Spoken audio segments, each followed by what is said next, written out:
저와 여러분들에게 주시는 말씀입니다. 욥기서 제6장 24절에서 30절까지 있는 말씀입니다. 이 기록된 계시의 말씀을 봉독할 때에 하나님께서 여러분들에게 친히 주의 음성으로 들려주시기를 바랍니다. 내게 가르쳐서 나의 허물된 것을 깨닫게 하라. 내가 잠잠하리라. 옳은 말이 어찌 그리 고통스러운고 너희의 책망은 무엇을 책망함이냐. 너희가 남의 말을 꾸짖을 생각을 하나 실망한 자의 말은 바람에 날아가느니라. 너희는 고아를 제비 뽑으며 너희 친구를 팔아 넘기는구나. 이제 원하건대 너희는 내게로 얼굴을 돌리라. 내가 너희를 대면하여 결코 거짓말하지 아니하리라. 너희는 돌이켜 행악자가 되지 말라. 아직도 나의 의가 건재하니 돌아오라. 내 혀에 어찌 불의한 것이 있으랴. 내 미각이 어찌 속임을 분간하지 못하랴. 아멘. 오늘은 동정 없는 충고의 열매라는 제목으로 함께 저와 여러분들의 은혜를 나누기를 원합니다.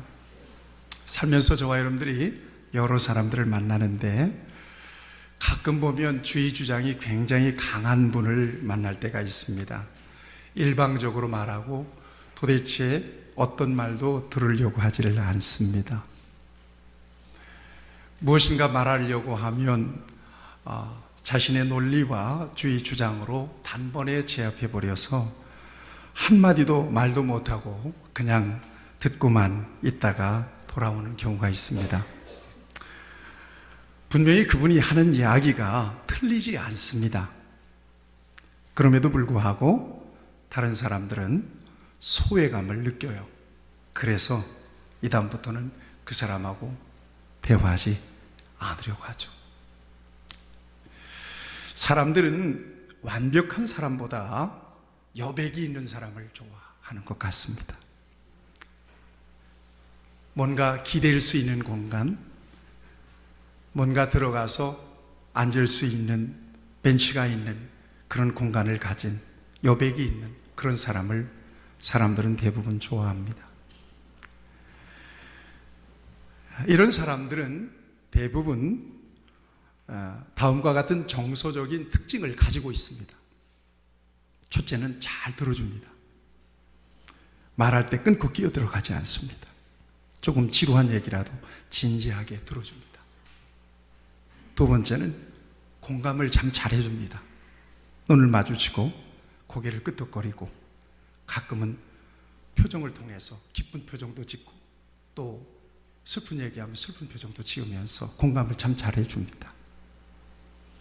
마음속에 여백이 있는 사람은 세 번째, 이해를 잘해줘요. 때로는 좀 부담스러운 입장을 얘기하더라도 그 사람 입장에 서서 언더스탠딩 해줍니다. 네 번째는 잘 받아줘요. 거부감 없이 있는 모습 그대로 잘 수용해줍니다. 그 사람을 통해서 힐링이 되고 그런 사람을 만나면 치유가 되고 그런 사람을 만나면 회복이 돼요. 여러분, 감동이라고 하는 이 말의 한자어가 어떤 의미인지 아시죠? 감, 느낄 감자예요. 사람은 느낌이 있어야 돼요. 옳은 얘기를 아무리 많이 들어도 가슴으로 느끼지 못하면 움직일 움직이지 않습니다. 느낌을 통해서, 감동을 통해서 그 마음이 말이나 행동을 통해서 뭔가 탁 터치가 됐을 때 그때 진정한 마음의 회복이 돼요. 진정으로 치유가 된다는 이야기입니다. 하나님은 누구나 차별하지 않습니다. 같이 고백합시다. 하나님은 아무도 차별하지 않습니다.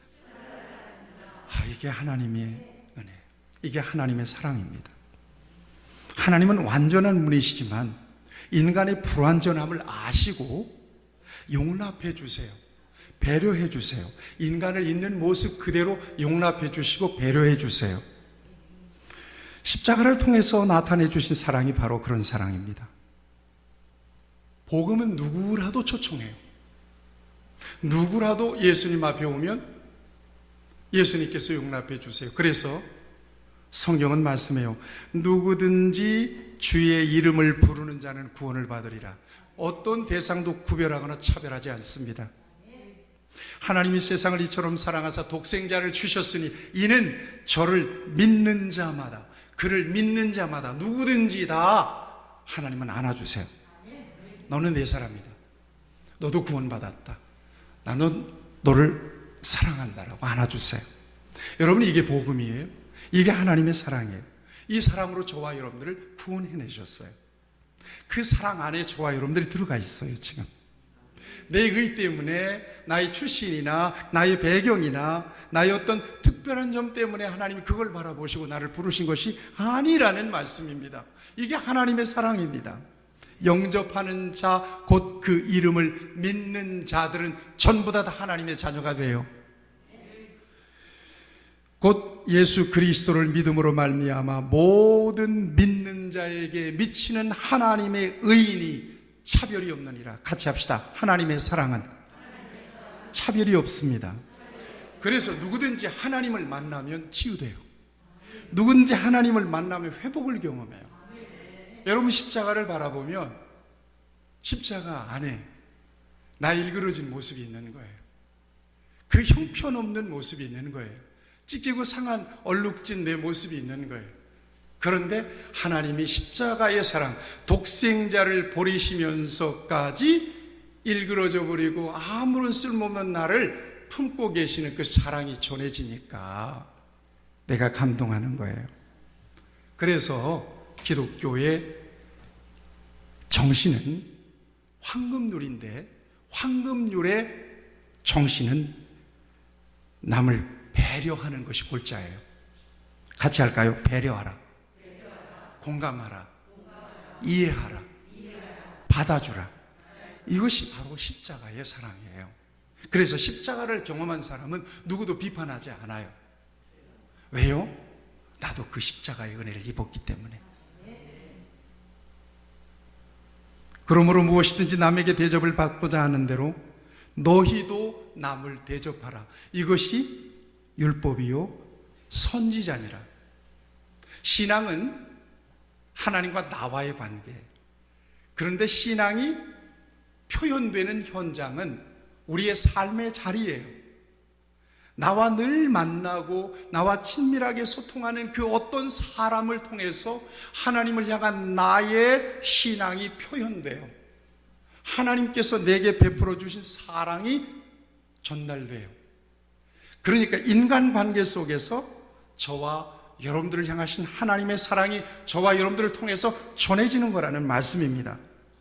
이런 관계 속에서 우리 예수님은 어떻게 관계해야 될 것인가? 적어도 하나님의 은혜를 입고 예수님의 은혜를 입고 하나님의 사랑을 입은 사람들은 어떻게 하나님의 사람들을 대할 수 있을 것인가? 세상 사람들을 대할 수 있을 것인가? 마태복음 5장 39절 45절에서 그리스도인의 인간 관계의 법칙을 이렇게 말씀해 주고 있습니다. 나는 너희에게 이르노니 악한 자를 대적하지 말라. 누구든지 내 오른편 뺨을 치거든 왼편도 돌려대며 또 너를 고발하여 속옷을 가지고자 하는 자에게 겉옷까지 가지게 하며 또 누구든지 너로 억지로 오리를 가게 하거든 그 사람과 심리를 동행하고 내게 구하는 자에게 주며 내게 꾸고자 하는 자에게 거절하지 말라. 또 내 이웃을 사랑하고 내 원수를 미워하라 하였다는 것을 너희가 들었으나 이것은 율법이지요. 나는 너희에게 이르노니 너희 원수를 사랑하며 너희를 박해하는 자를 위하여 기도하라. 이같이 한즉 하늘에 계신 너희 아버지의 아들이 되리니 이는 하나님이 그 해를 태양을 악인과 선인에게 비추시며 비를 의로운 자와 불의한 자에게 내려주십니다. 이게 무슨 얘기예요? 하나님은 선인도 사랑하시고 악인도 사랑하신다는 말씀입니다. 이 땅에 그리스도인들도 사랑하시고 그리스도 밖에 있는 죄인, 아직도 거듭나지 못한 자들도 하나님은 그들도 사랑하신다고 말씀하고 있습니다. 원수처럼 대하지 말라는 것이, 너는 의롭고 저 사람은 죄인이라고 정죄하는 마음으로 그들을 대하지 말라는 것이에요. 우리 그리스도인들이 세상 사람들의 욕을 먹는 것은 예수 믿는 너희들만 잘났고, 너희들만 잘났다, 너희들만 옳다, 이런 거예요.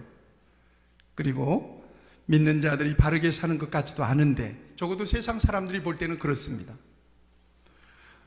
세상 사람들 사정도 모르고 사람들을 욕하고 비판한다는 것입니다. 한마디로 그래서 공감하지 못하고 배려한 마음이 전혀 없는 그리스도인들을 폐쇄적이라고, 그리고 욕을 한답니다. 여러분 생각해 보면 저와 여러분들은 피할 곳이 있어요. 정말 힘들고 어려울 때 하나님을 찾잖아요. 그런데 세상 사람들은 피할 곳이 없어요. 그러니까 저와 여러분들이 세상 사람들을 바라볼 때 불쌍히 여기는 마음이 전제되어서 그 같은 안목으로 세상 사람들을 바라봐야 되거든요. 그같이 불쌍한 사람들이 어디 있어요? 여러분 장례식 가보면 예수 믿다가 돌아가셨어요. 그래서 찬송가 소리가 은은하게 들려요. 그런데 보니까 옆에 분은 예수 안 믿다가 돌아가셨는데 찬송가 소리는 안 들리는데 정말 조화가 질비하게 있고요, 예수 믿다 돌아가신 분은 찬송가 소리 은은하게 나는데 조화라고 해야 한 두어 개 있는 거예요. 그 초상집이 그렇게 초라할 수가 없어요. 여러분 어떤 마음이 들어요? 어떤 마음이 들어요? 예수 믿는 믿음 안에서 소망을 가지고 하나님 나라 바라보고 산 하나님의 백성이 얼마나 하나님의 은혜를 입고 하나님의 사랑을 입었는지 그때 우리는 감동해요. 죽은 뒤에 조화가 많고 그의 명예를 아무리 드러낸다 할지라도 영원히 없고 돌아갈 집이 없고 영생이 없는 인생을 산 사람은 불쌍한 거죠. 그런 차원에서 저와 여러분들이 세상 사람들을 바라볼 수 있어야 된다는 것입니다. 불쌍히 여기는 마음이죠. 그렇다고 해서 당신은 불쌍한 사람이야 이렇게 얘기하면 안 되고, 정말 영적으로 불쌍히 여기는 마음으로 그들을 바라볼 수 있어야 되고 진정한 사랑을 그들에게 나타내 줄 수 있어야 된다는 이야기입니다. 여러분, 오늘 우리 그리스도인들이 관계 속에서 정말 중요하게 가져야 되는 전제 하나가 있습니다. 같이 고백합시다. 나도 죄인입니다. 여러분 이거예요. 나도 죄인인데 죄인된 나도 죄인인 모습으로 나도 당신을 바라봅니다. 흠결이 보입니까? 흠결이 보이질 않아요. 나의 나 된 것은, 같이 고백합시다. 나의 나 된 것은 하나님의 은혜입니다. 이미 저와 여러분들이 예수님 안에 있다면 1만 달란트 도저히 우리 힘으로는 갚을 수 없는 빚을 하나님께 탕감받은 사람들이에요. 그리고 저와 여러분들이 세상 속에서 만나는 예수 믿지 않는 사람들은 나에게 100달란트 빚진 사람들이라고 봐야 되죠. 엄청난 1만 달란트 빚 탕감받은 내가 누구를 정죄하고 누구를 판단할 수 있다는 이야기입니까? 인간관계 속에서 그 어떤 관계든, 교회 안에 있는 사람이든 교회 밖에 있는 사람이든 어떤 사람이든 오늘 저와 여러분들이 모든 관계 속에서 전제하고 그를 바라보고 그를 관계해야 되는 것은 나도 죄인이며 나도 하나님의 은혜를 입었으며 나는 이미 1만 달란트 빚을 탕감받은 자로 당신 앞에 있습니다. 당신과 나의 의를 비교해 보면 당신도 예수님의 의가 필요하고 나도 예수님의 의가 필요합니다. 여러분 이게 대전제예요. 여러분 생각하세요. 저는 모태신앙이에요. 우리 어머니 따라서 어릴 때부터 교회 다녔어요. 그리고 중학교 2학년 때 예수님 인격적으로 만났고요. 그리고 난 다음에 세상에 나가서 제가 돈을 벌고 세상에 나가서 친구들과 어울려서 뭐 화투를 치고 무슨 뭐 술을 마시고 무슨 노름을 하고 이런 거 없어요. 전혀 없어요. 제가 고등학교 다닐 때만 해도 탁구장에 가는 것만 해도 굉장히 이건 죄가 아닌가라고 생각했었단 말이에요. 제가 신학교를 졸업하고 전도사가 돼가지고 우리 청년들을 지도하는데 청년들이 목사님, 전도사님, 볼링장 한번 갑시다 그래요. 볼링장? 그거 가도 되는 거야? 아유, 볼링장 가죠 뭐. 볼링장을 따라갔는데 완전히 저는 처음 보는 장면이에요. 그냥 사람들이 막 그러고 볼링장 또 음악이 얼마나, 여기 들어갔는데 도저히 이건 예수 믿는 사람들이 올 때가 못 되는 줄 알았어요. 여러분, 그렇게 살았으면 제가 굉장히 많이 의로운 것입니까? 그렇지 않습니다. 그리고는 목사가 됐단 말이에요. 그러면 저는 자동으로 천국 가는 겁니까? 그렇지 않습니다. 예수 그리스도의 의가 나에게 절대적으로 필요하죠. 그 같은 차원에서 우리 성도들과 저와 절대 다르지 않습니다. 세상 사람들과 내가 절대 다르지 않습니다. 세상 사람들도 예수 그리스도의 의와 그 공로가 필요하고 나도 마찬가지요. 일평생 목사로 살았지만 목사로 살았던 나의 의나 공로 때문에 자동으로 오토매틱으로 천국에 가는 게 아닙니다. 주님 앞에 서려면 예수 그리스도, 나를 위해서 십자가를 지시고 내 모든 죄를 대속하신 예수 그리스도의 그 이름과 그 공로와 그 피의 그 은혜로만 하나님 앞에 서게 되거든요. 똑같아요. 그런 차원에서 여러분, 제가 여러분들에게 지금 설교합니다. 설교 시간에 여러분들 가운데 딱 일어나서, 아니 목사님 질문이 있습니다. 질문 없는 설교를 일방적으로 하고 있는 거예요, 제가. 그런데 내가 정말 완전하고 나는 굉장히 의로운 위치에서 여러분들은 이 교훈의 말씀을 듣고 부족하기 때문에 여러분들은 정말 이 말씀을 듣고 새로워져야 됩니다라고 하는 차원에서 여러분들에게 그 같은 프레임에서 여러분들에게 말씀을 전한다면 저는 위선자죠. 저는 바리새인이죠.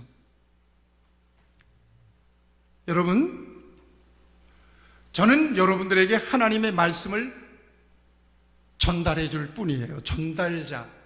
감동을 주시는 분은 저는 성령님이라고 믿습니다. 은혜를 주시는 분도 성령님이라고 믿습니다. 그 은혜가 여러분에게 있기를 축복합니다. 여러분들을 변화시키시고 회개시키시고 여러분들을 고치시고 여러분들을 치유하시고 회복시키시는 분은 성령님의 몫이지요. 그것은 내 몫이 아니죠. 그런 차원에서 여러분들에게 지금 말씀을 선포하고 있는 것입니다. 자, 이 같은 관점에서 오늘 본문을 좀 들여다보면 엘리바스, 욥의 친구, 욥이 얼마나 엄청난 고통을 받고 있습니까? 여러분, 상상을 초월한 고통이에요. 죄가 있어서가 아니에요. 적어도 그는 완전한 사람이래요. 하나님 앞에서 자기 자신을 경건하게 관리했던 사람이에요. 그는 하나님을 경외했던 사람이죠. 적어도 아무리 생각해도 적극적으로 범죄한 게 떠오르지가 않는 거예요. 그러나 엄청난 시련 앞에서 그는 할 말을 잃고 그 모든 고통을 다 감내하고 있는 거예요. 친구들이 그를 찾아왔어요.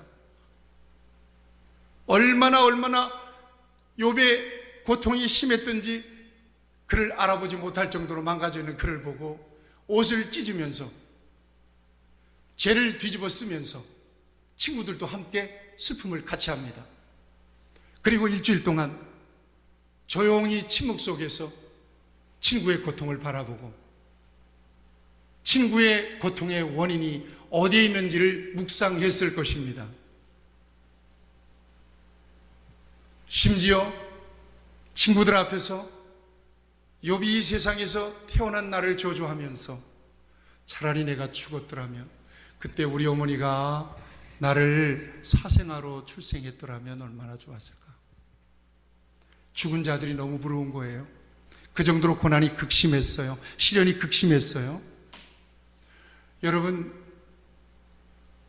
이것을 바라보고 욥의 친구 가운데 대만 사람 엘리바스가 입을 여는 거예요. 그런데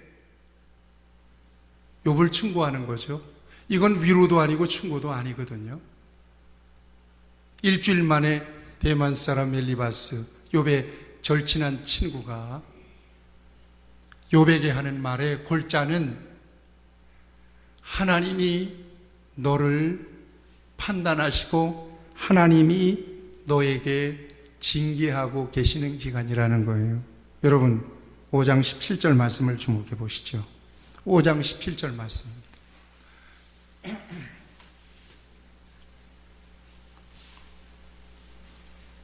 5장 17절 말씀입니다. 볼지어다 하나님께 징계를 받은 자에게는 복이 있나니 그런즉 너는 전능자의 징계를 업신여기지 말지어다.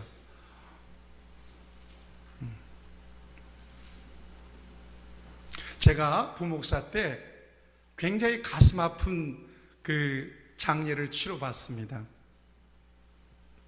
제가 지도하고 있던 청년인데 전문대학을 졸업하고 취직을 해야 되는데 취직이 안 되는 거예요.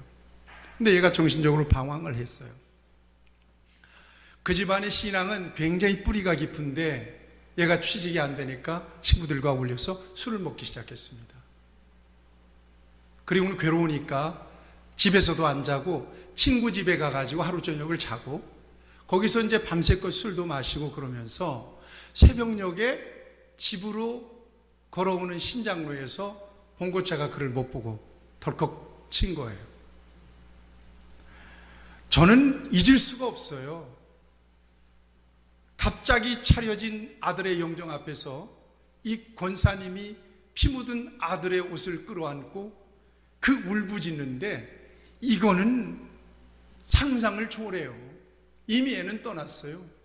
영정을 쓰다듬으면서 이름이 용준입니다. 용준아, 용준아 그러면서 여러분 취직이 안 되고 이렇게 그 허송세월 보내는 아들이 얼마나 엄마는 안 좋게 보였겠어요. 그래서 한마디씩 했겠죠. 이렇게 가슴에 못 박히는 얘기도 했겠죠. 이게 다 떠오르는 거예요. 그러니까 용준아 미안하다고. 네. 여러분 이분이 겪은 그 고통은 세상에 그 어떤 고통을 갖다 놔도 비교할 수가 없는 고통이죠. 근데 그 앞에서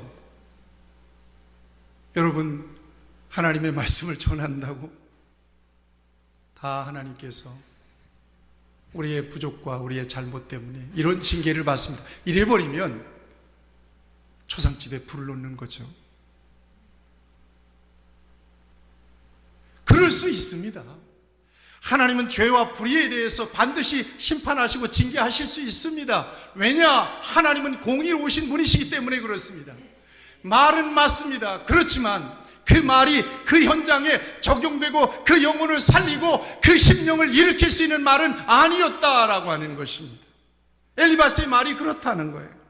근데 이것은 엘리바스 혼자만의 생각이 아니었습니다. 여러분 27절 말씀을 한번 보시죠. 5장 27절 말씀입니다. 같이 읽겠습니다. 시작. 볼지어다 우리가 연구한 바와 이와 같으니 너는 들어보라. 그러면 내가 우리가 연구해 봤더니 너는 징계를 받고 있다는 거예요.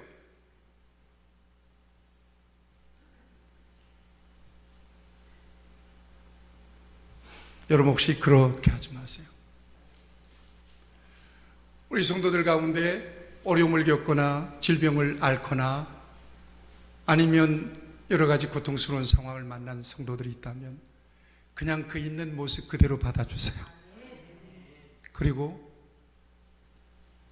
동정하는 마음이 어떤 거예요? 같을 동자 마음 정자 아니겠어요? 같은 마음을 가지고 하나님 앞에 기도해 주세요. 교훈하려고 하지 마세요. 훈계하려고 하지 마세요. 그 일을 평가하려고 하지 마세요. 욥이 얼마나 고통스러웠겠어요. 그 다음에 욥의 친구 하나가 또 등장합니다. 어떤 친구입니까? 빌닷이라고 하는 친구입니다. 빌닷이라 수아 사람 빌닷이라고 하는 친구인데 이 친구는 한층 더해서 더 큰 대못을 박습니다. 여러분 8장인데요. 8장 4절 말씀을 한번 주목해 보십시다. 8장 4절입니다. 네 자녀들이 주께 죄를 지었으므로 주께서 그들을 그 죄에 버려두셨나니. 여러분 이 말이 무슨 말이죠? 네 자식들은 무슨 값 때문에 죽었다는 거예요? 죄값 때문에 죽었다. 여러분 이게 한 말입니까? 서로 그럴 수는 있습니다.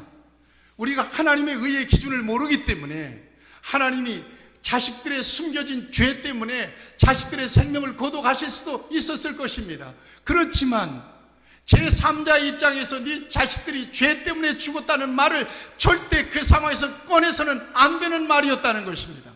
전혀 필요 없는 말이었다는 것입니다. 그러면서 무슨 얘기를 해요? 이제라도 하나님을 찾아 하나님께 기도해. 우리가 그 개업식장 가면은 항상 있는 말씀이에요. 이게 이 빌닷의 이야기예요.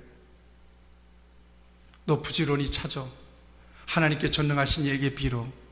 그러면 하나님께서 너를 돌아보실 거야. 그리고 네 시작은 미약하였지만 네 나중은 심히 창대하게 될 거야. 이게 무슨 얘기예요? 하나님을 찾아 하나님께 회개해. 하나님께 다 털어놔. 그러면 하나님께서 너를 다시 세워주실 거야. 네 시작은 미약해도 하나님 나중에 창대하게 해주실 거야. 이 말이거든요. 사실은 본래의 뜻이 바로 그런 말이에요. 그런데 우리는 시작은 미약하였으나 나중은 심히 창대하리라. 이 말씀이 너무 좋은 거야. 그대로 됐으면 좋겠어. 그래서 그 말씀을 그렇게 사용하는 것 뿐이거든요. 이 같은 친구들의 충고의 말을 욥은 전혀 위로가 안 되는 거예요. 욥에게는 전혀 감화가 없어요. 오히려 친구들의 말이 책망처럼 들린답니다. 그래서 오늘 본문 말씀 25절 말씀을 보세요. 같이 읽겠습니다. 시작. 옳은 말이 어찌 그리 고통스러운고 너희 책망은 무엇을 책망했느냐. 너희 말은 옳은데 이게 왜 나를 꾸짖는 말처럼 들리지? 이 말이에요. 너희 말이 옳은 것 같은데 이 말이 나를 왜 그렇게 책망하는 소리로만 들리니? 이 말이에요. 왜 그렇게 너희들은 나를 나무라기만 하니? 이 말이에요. 여러분 상황을 생각해 보세요. 나는 분명히 이 사람에게 위로하고 충고한다고 한 얘기예요. 그런데 이 사람은 내 말에 위로를 못 받아요. 오히려 내 마음을 상처만 줘요. 충고만 하고 있는 것 같아요. 뿐만 아니죠. 친구들의 충고를 친구들이 말꼬리를 잡고 그를 책망하는 소리로 듣습니다. 여러분 26절 28절 말씀입니다. 너희가 남의 말을 꾸짖을 생각을 하나 실망한 자의 말은 바람에 날아가느니라. 너희는 고아를 제비 뽑으며 너희 친구를 팔아넘기는구나. 이게 무슨 얘기입니까? 남의 말꼬투리를 잡고 절망에 빠진 자의 말, 절망에 빠진 자의 말을 하지만 그러나 너희들의 말은 바람에 불려가는 소리와 같다는 거예요. 욥이 그렇게 들었어요. 그러면서 욥이 무슨 얘기를 하는가 하면 제발 돌아와 주게. 지금 관점에서 너무 욥이 가지고 있는 관점에서 너무 벗어나 있어요. 친구들이 여기에서 지금 여기에서 지금 욥을 바라보고 있는 거예요. 빨리 돌아와 주게. 제발 돌아와. 여러분 29절 말씀 보실래요? 같이 읽겠습니다. 시작.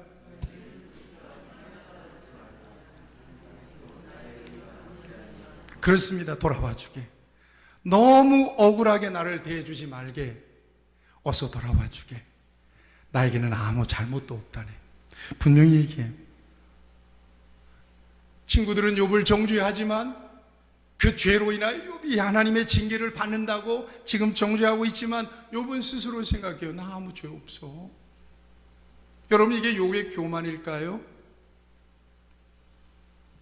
나의 의가 아직도 건재하다. 나의 의가 아직도 건재하다. 나에게는 아무 잘못도 없다네 라는 말이에요. 헛다리 짚은 거거든요. 친구들의 충고가 전혀 욥에게 위로가 안 되고 오히려 상처만 주고 있는 모습을 오늘 이 장면은 보여줍니다. 목사님들에게 있어서 중요한 목표의 목표이기도 하는 것이 교회의 성장입니다. 교회의 성장. 우리 교회도 성장했으면 좋겠습니다. 그래서 성장에 목마른 목사님들이 소위 교회의 성장 세미나 같은 곳에 갑니다. 그러면 거기에서 교회 성장의 방법과 원리들을 가르쳐 주기도 하고, 교회 성장에 있어서 장애물들이 무엇인지를, 그것들을 어떻게 극복할 수 있을 것인지에 대한 방법들을 가르쳐 주죠. 그 다음에 교회 성장 사례 발표라고 하는 것도 있습니다. 그래서 교회가 갑작스럽게 성장하거나 교회가 이렇게 정말 부흥한 그런 교회 목사님들이 도전을 주기 위해서, 세미나에 참석한 목사님들에게 도전을 주기 위해서 간증을 하죠. 그분들은 자신들의 강점을 자랑하세요. 은근히 교회의 성장을 못하는 목사님들을 책망합니다. 그래서 성장이 안 된다는 둥, 그것이 문제라는 둥, 절대 그렇게 하지 말아야 한다는 둥. 나중에는 기가 죽어요. 거기에 세미나에 참석하는 사람들, 정말 내가 무능해서 안 되나 보다. 아이고, 자기를 자책하죠. 내가 그래서 교회를 성장을 못 시키지. 그러니까 세미나 내내 이 같은 사례 발표나 이 같은 교회 성장 세미나에 어떤 교회 성장 원리들이나 이런 것들을 들으면서 거기에 참여하고 나면 기가 죽어요. 오히려 도움이 되기는커녕, 그리고 상처가 되는 경우도 있습니다. 전혀 도움이 안 돼요. 그래서 저는 안 갑니다. 오히려 그럴 수 있으면 얼마나 좋겠어요. 저는 그러고 싶어요. 우리 교회가 힘이 되면, 정말 힘들게 목회하시는 이분들은 교회 성장을 안 하기 위해서 안 하는 분들이 아니에요. 물론 교회 성장에 여러 장애물들이, 그가 못 보는 장애물들이 있긴 하겠지만 그것도 하나님께서 허락하신 거예요. 중요한 건 이분들을 모셔다가 잔치 한번 벌이면 좋겠어요. 사모님, 목사님들, 그 어떤 충고도 교훈도 원리도 방법도 가르쳐 주지 않고, 당신들은 주의 종으로서 적어도 대형 교회가 하지 못하는 작은 교회에서, 그 어둑한 지하에서 영혼들 몇몇이 놓고 눈물 뿌리는 하나님의 사자들입니다. 당신들 하나님이 귀하게 여기십니다. 여러분, 이것이 제가 몇 년 전에 우리 딸한테 들었던 위로예요. 내가 교회 때문에 여러 가지 많은 마음속에 부족함이 많아서 그런 어려움을 겪고 있을 때 딸이 제 손을 잡고, 아빠, 이렇게 얘기해요. 아빠, 하나님은 선하셔요. 막 울면서 얘기하는 거예요. 아마도 하나님은 아빠에게 고맙다고 할 거예요. 왜냐하면 몇몇 안 되는 성도들을 위해서 네가 나름대로 최선을 다하고 있다라고 하나님은 아빠에게 고맙다고 얘기할 거예요. 그 얘기해 주는데 얼마나 위로가 되는지. 그 말이 저에게 큰 하나님의 음성으로 들리면서 마음이 힐링이 되고 위로가 되더라고요. 그럴 수 있겠다. 내가 부족해서 못하는 것은 못하는 거지만, 내가 능력이 부족해서 못하는 것은 못하는 건데, 그래도 내가 의도적으로 하나님의 교회, 내가 인간적인 마음으로 하나님의 교회를 섬기진 않았으니까 하나님께서는 이렇게 위로해 주시는구나 하는 생각을 하면서 많이 위로를 받았던 적이 있습니다. 십자가의 정신은 십자가 상에서 선포하신 예수님의 말씀에 다 들어가 있습니다. 저를 따라서 해보시죠. 아버지여, 저들의 죄를 용서하여 주소서. 자기들이 하는 일을 알지 못하기 때문입니다. 이게 어떤 상황 속에 주신 말씀이죠? 십자가 상에서 그를 십자가에 못 박은 자들을 향하여 예수님은 용서를 선포하는 거거든요. 이게 바로 십자가의 정신입니다. 스데반 집사님도 이 사랑을 선포하고 용서를 선포하고 순교당하죠. 아버지여, 저들을 용서해 주세요. 돌을 맞으면서.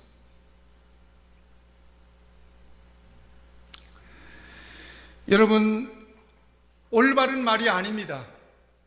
정확하게 그 상황을 분석하고 그리고 들려주는 말이 아닙니다.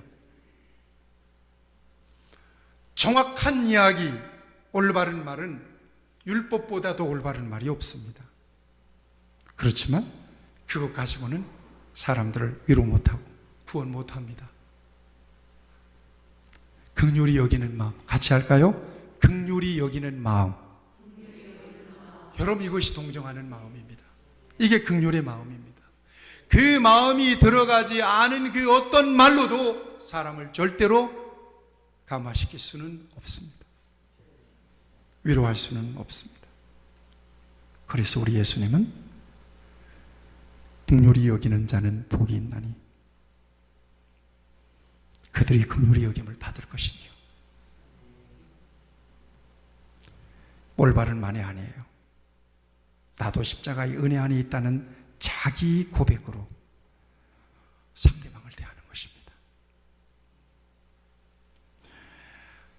오늘 아침에 제가 이 얘기를 꼭 해야 되겠다.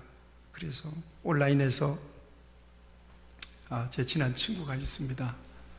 전도사 시절부터 부목사 때 그 전도사 시절부터 함께했던 그런 친구인데, 저 용인에 있는 어진 비전 교회 정재현 목사님이라고, 이분은 굉장히 그 성품 운동을 해요. 성품 운동을 하시는 분이신데 시골 교회 부임하셨어요. 아주 똑똑하신 분인데, 시골 교회니까 한적하니까 거기다가 누구한테 이렇게 분양을 받아가지고는 강아지를 키웠어요. 강아지, 검둥이, 흰둥이. 그 흰둥이를 감자라고 그러고 검둥이를 깜스라고 이렇게 이름을 붙였더라고. 그러니까 페이스북에 그 아이들의 이야기가 많이 올라오기 때문에 그 아이들의 스토리를 알죠. 그런데 저기 광교산에서 좀 깊은 골짜기에서 기도원을 운영하는 그 장로님, 80대 장로님, 노령의 장로님 내외가 계셨답니다. 기도원이 있는데, 그런데 보니까 엊그저께 기도원에 강도가 들어왔다는 거예요. 광교산에 노인 부부들이 사는 줄 알고 광교산에다가 무슨 기도원에 뭐 먹을 게 있다고 거기에 강도가 들이닥쳤대요. 그러니까 정 목사님이 장로님 원장, 기도원 원장 내외분과 이렇게 얘기하다가 문득 자기 집에 있는 개를 한 마리 이 기도원 원장 이 부부에게 드리면 좋겠다, 이렇게 생각을 했던 거예요.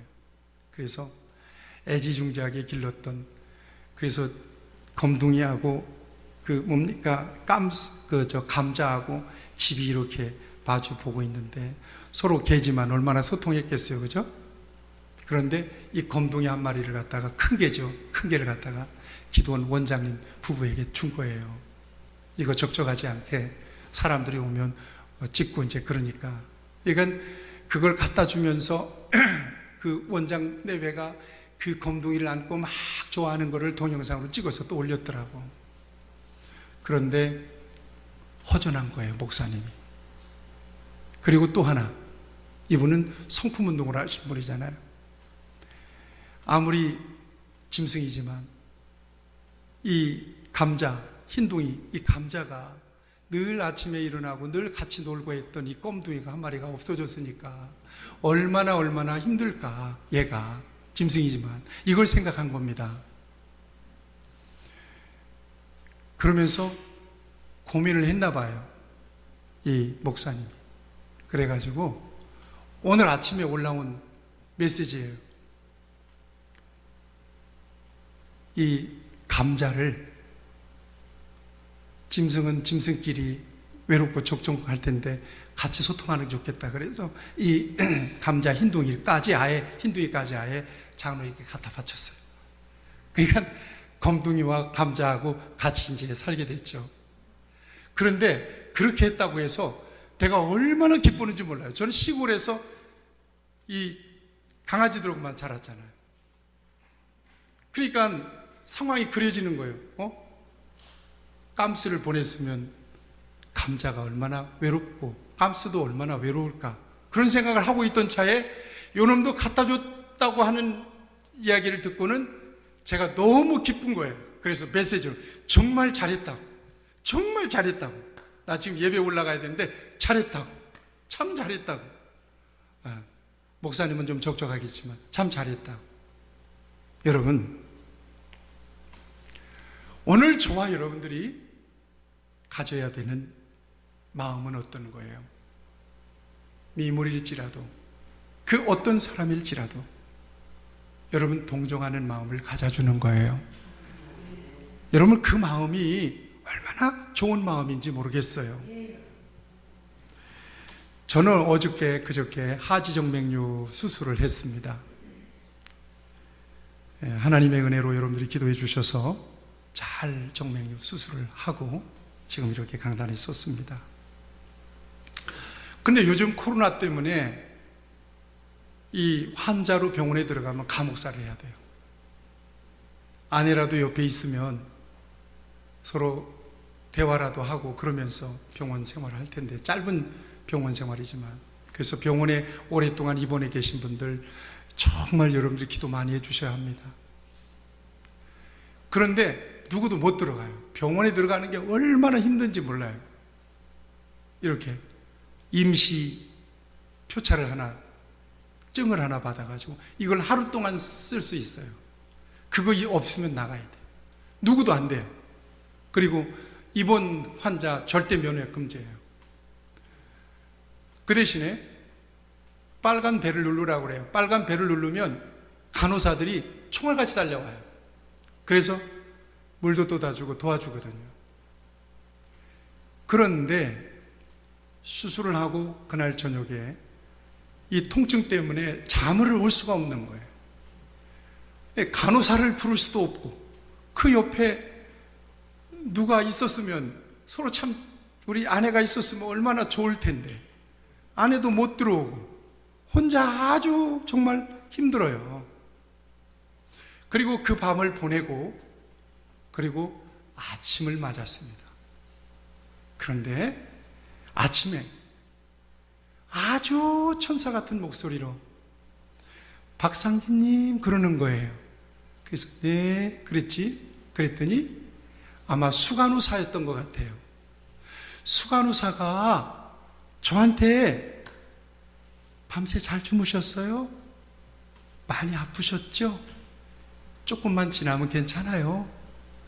그러면서 소독약, 그 다음에 피로 얼룩진 제 다리를, 이 수간호사가 손이 얼마나 따뜻한지 이것으로 이렇게 만져주면서, 다른 상상을 하지 말아주세요.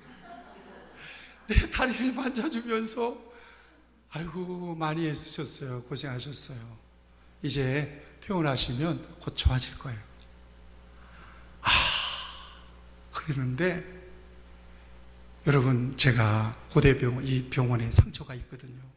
제 동생, 여동생이 외과계 중환자실에서 1년 동안을 사경을 헤매다가 결국 죽었거든요.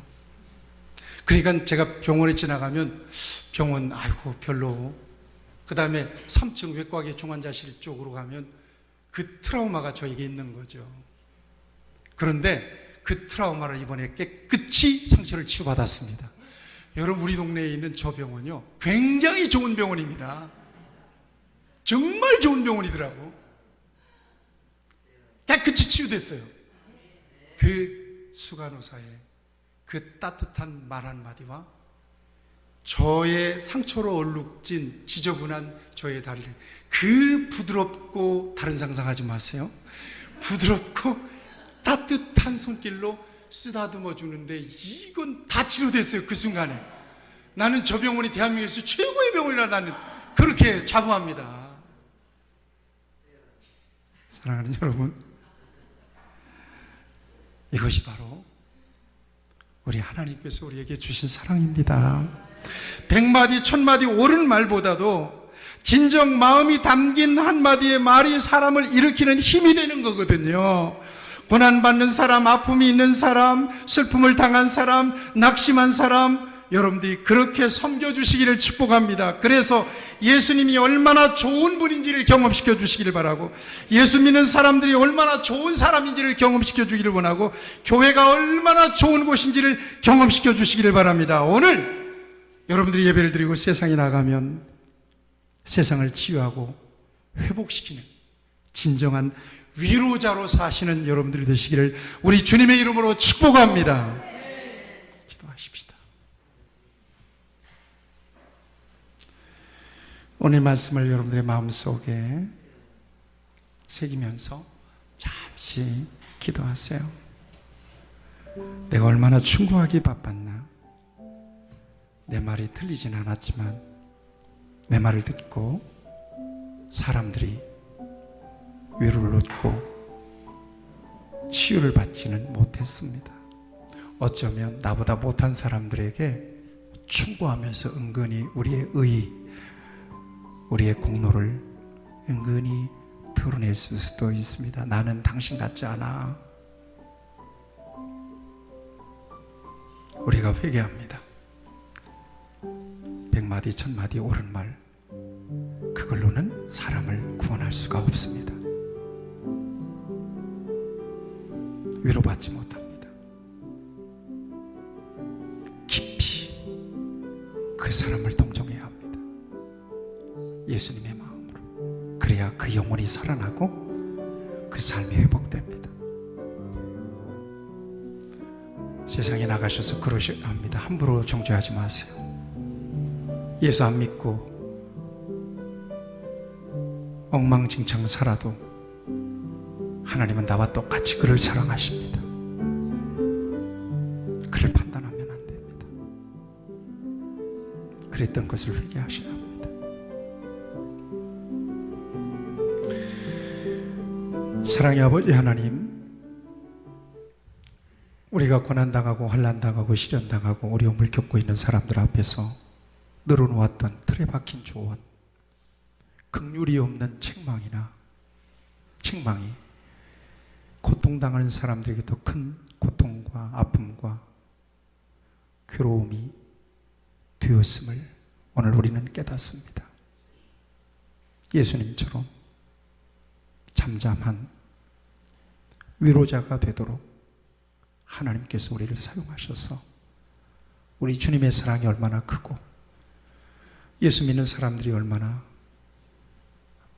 아름다운 마음을 가지고 이 땅의 교회가 얼마나 주님의 큰 사랑을 가진 공동체인지를 경험시켜 줄 수 있는 아름다운 위로와 사랑의 통로로 쓰임받게 하여 주시옵소서. 우리 교회에 오는 모든 분들 다 위로받기를 원합니다. 다 회복되기를 원합니다. 치유되기를 원합니다. 그래서 하나님의 그 놀라운 사랑을 받고 세상에 나가서 하나님의 사람으로 넉넉하게 승리하는 복된 삶을 누리게 하여 주옵소서. 예수님의 이름으로 간절히 기도하옵나이다. 아멘.